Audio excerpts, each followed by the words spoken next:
In this video, I'm going to show you how to get the gravityforms shortcode and use it on your divi themes.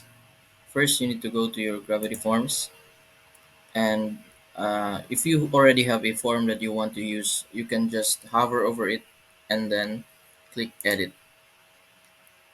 At the top of the page, you can see this button right here. It says embed. You should click on it and then go to the bottom part and then click on the copy shortcode. Once you've already copied your shortcode, you can go now to the page that you want to add your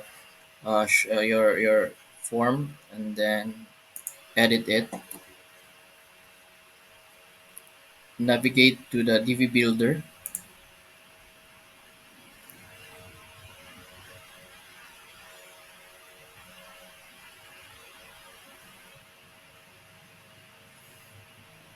and on your divi builder you should locate where you want to put your form, and then in this case I'm going to put it here below this image right here.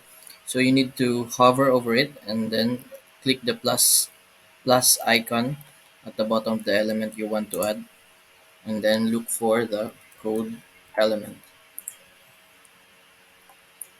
This will show up, and then you can put your short code here, and that's it.